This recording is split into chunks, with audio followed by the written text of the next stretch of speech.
And Low Studies atau Selios memperkirakan banjir dan tanah longsor di Sumatera Aceh menyebabkan kerugian ekonomi mencapai 68,67 triliun rupiah. APBN tahun 2026 pun diuji dengan minimnya anggaran untuk lembaga mitigasi bencana seperti BNPB, BMKG, dan Basarnas jika dibandingkan dengan lembaga-lembaga lainnya. Dan kami akan membahasnya bersama dengan Direktur Kebijakan Publik Selios, Bapak Media Wahyudi Askar. Selamat pagi, Pak Media. Selamat pagi, Pak Media, Mbak. dari Selios sudah mengeluarkan kajian terkait dengan kerugian ekonomi di Aceh dan Sumatera, yaitu sebesar 68,67 triliun rupiah. Bagaimana masyarakat membaca data kerugian 68,67 triliun rupiah ini, Pak? Ya, ini bencana ekologis dan kerugian itu kita hitung dari kerusakan rumah penduduk, kehilangan pendapatan rumah tangga, rusaknya infrastruktur, jalan jembatan putus, dan juga banyak lahan pertanian yang rusak ya.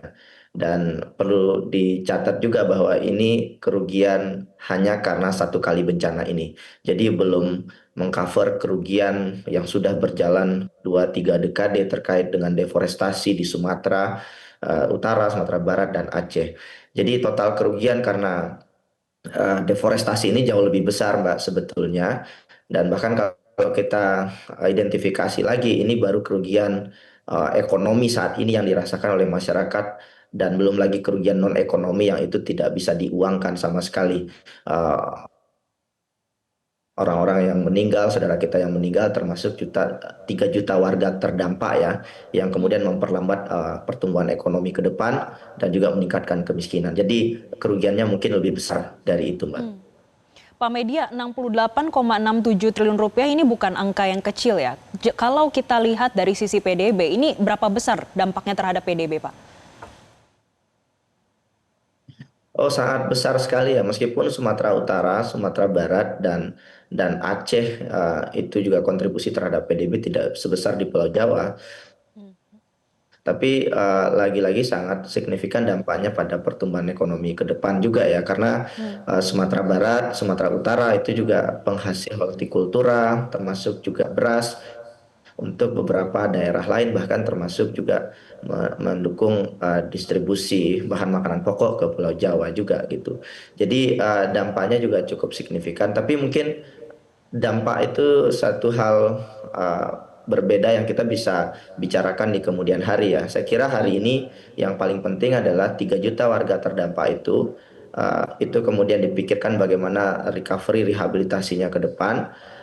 Khususnya yang 1 juta terdampak langsung ya, di antara 3 juta itu 1 juta terdampak langsung itu rumahnya hilang, shelter bahkan tidak ada di Aceh Tengah misalkan, dan ini perlu dialokasikan tanggap daruratnya, dan ini uang harus segera turun ke lapangan. Dana BNPB mungkin ada ya, tapi juga pertanyaannya adalah seberapa cepat dana itu kemudian bisa dikonversi dalam bentuk baik itu sembako, termasuk juga infrastruktur fisik. Sekarang di Aceh Tengah, Benar Meriah itu ada 79 jembatan yang putus.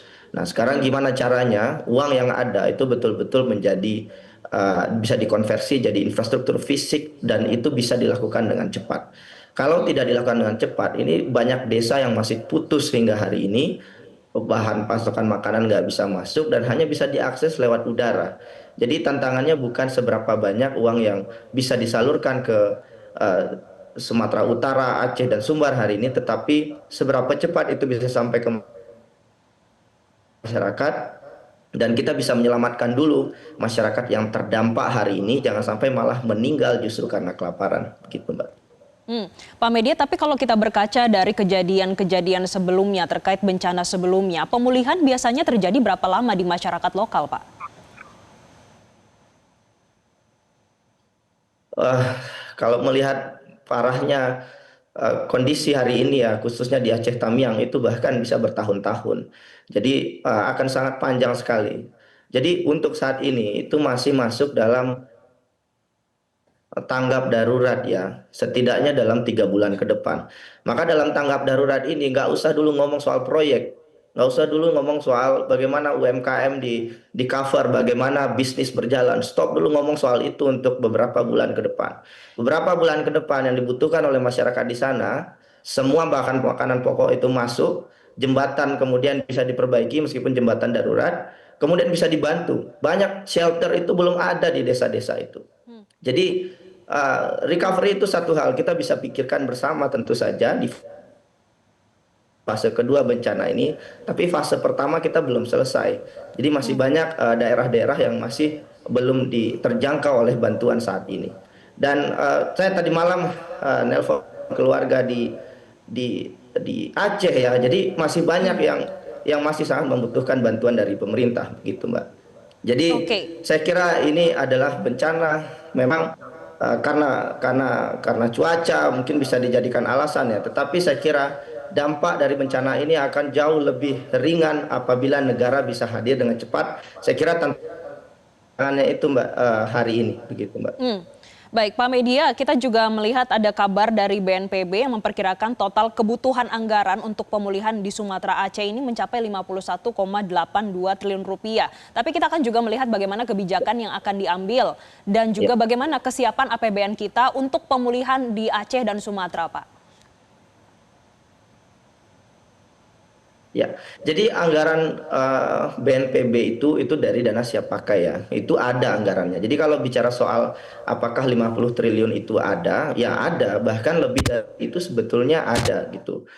Nah, yang pasti anggaran BPBD di daerah itu udah nggak sanggup lagi, itu satu hal ya. Jadi harus di top up dari anggaran BNPB di pusat.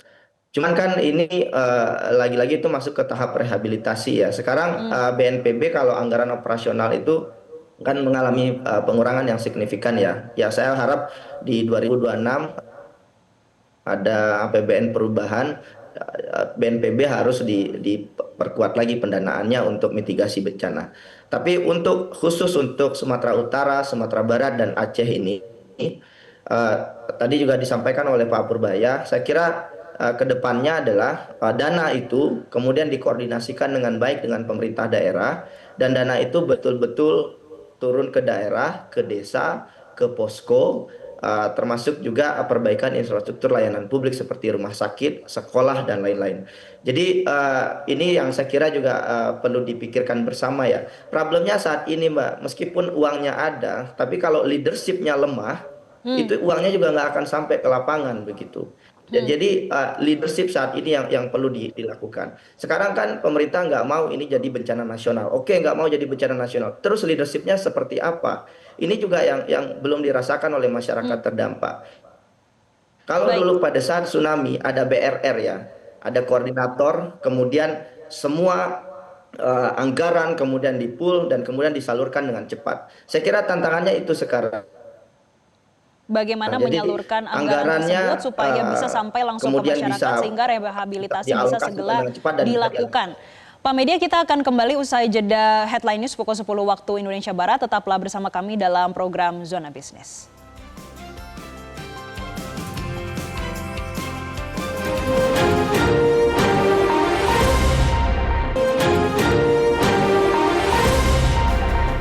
Terima kasih pemirsa, Anda kembali menyaksikan Zona Bisnis dan kami kembali ajak Anda untuk melanjutkan perbincangan bersama dengan Direktur Kebijakan Publik Selios, Bapak Media Wahyudi Askar. Pak Media masih tersambung bersama kami ya Pak?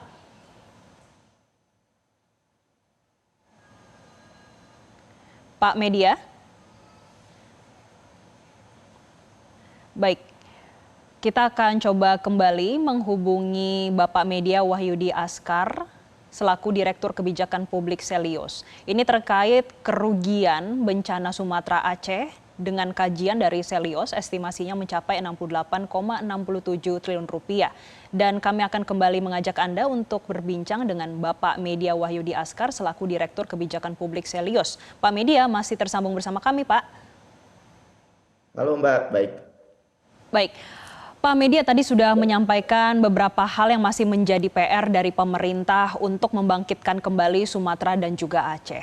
Tapi kita akan melihat Pak ke depannya, ini juga sudah di penghujung tahun 2025. Tentunya untuk ke depan di tahun 2026 ataupun selanjutnya, sebetulnya langkah dalam jangka pendek, kemudian menengah dan panjang untuk membangkitkan kembali Aceh dan Sumatera seperti apa, Pak? Iya, sekarang masih dalam tanggap darurat ya. Setelah eh, tanggap darurat, saya kira kita sudah bisa bicara soal rehabilitasi, rekonstruksi pasca bencana. Dan kalau kita lihat, yang pertama, mungkin yang perlu dilakukan adalah mitigasi risiko bencana ke depan harus diperbaiki. Indonesia itu negara yang sangat rentan karena bencana. Ada 5 ribuan lebih kejadian bencana alam. Tapi anggaran BNPB, Basarnas itu masih sangat kecil sekali. Jadi untuk 2026 itu bisa diperbaiki. Yang kedua, untuk anggaran ke daerah khususnya yang terdampak bencana itu perlu ditinjau kembali. Bisa ada diskresi khusus untuk Sumatera Utara, Sumatera Barat, dan Aceh itu tidak mengalami efisiensi anggaran. Jadi anggaran sebelum 2025 ya yang diefisiensi oleh Pak Prabowo itu tidak perlu dilakukan untuk 3 daerah tersebut. Itu langkah pertama yang bisa dilakukan. Yang kedua, untuk tahap rekonstruksi dan rehabilitasi. Yang paling penting itu leadership. Lagi-lagi ya soal kepemimpinan. Siapa yang melakukan? Kalau sekarang kan yang melakukan itu komandonya bisa dibilang di daerah itu ada di Gubernur Aceh ya. Tapi lagi-lagi kapasitas fiskal Aceh itu kecil sekali. Begitu juga Sumatera Utara dan Sumatera Barat. Jadi perlu ada intervensi dari pusat. Memang alokasi anggaran 50 triliun sudah dialokasikan, tapi soal pelaksanaan di lapangan itu perlu dipikirkan kembali. Kita tentu tidak ingin ya bencana belum usai, tapi sebagian mungkin sudah bicara soal proyek rekonstruksi Iya.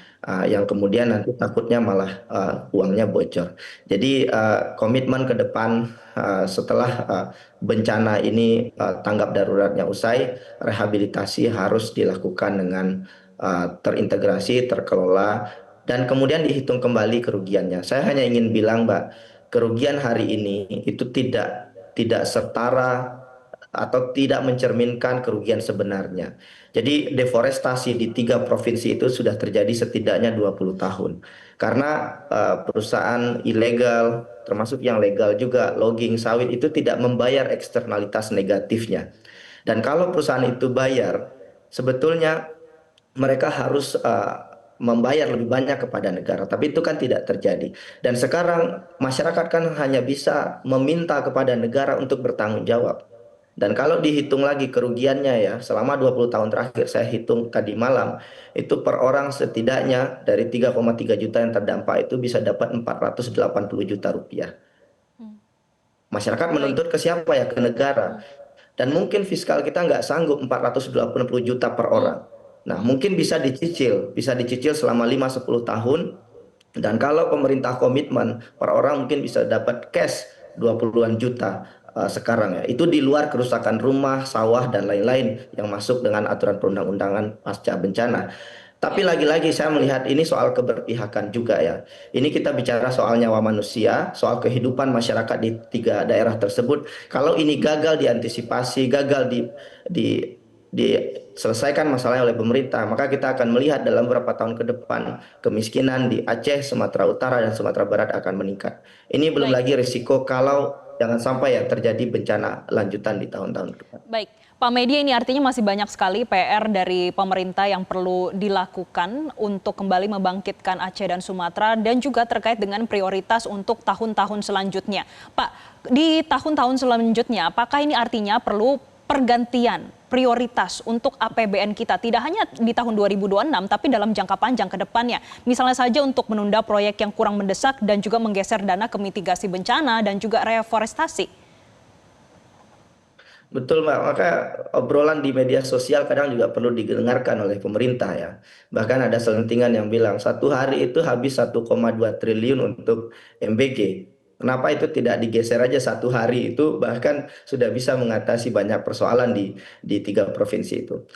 Tapi lagi-lagi pesan masyarakat sederhana, prioritaskan yang penting terlebih dahulu. Sekarang anggaran BMKG, Basarnas BNPB itu tidak sampai 1% dari total anggaran MBG. Ini belum lagi proyek-proyek strategis lain yang memakan anggaran sangat besar begitu ya, bahkan berkali-kali lipat lebih besar dari anggaran pendidikan, kesehatan. Ini kan nggak masuk akal. Jadi perlu peninjauan kembali anggaran prioritas pemerintah, PSN-PSN yang tidak masuk akal dan bahkan sebagian proyeksinya rugi ke depan itu dibatalkan saja, kemudian dialokasikan ke prioritas jangka pendek yang betul-betul dirasakan langsung oleh masyarakat.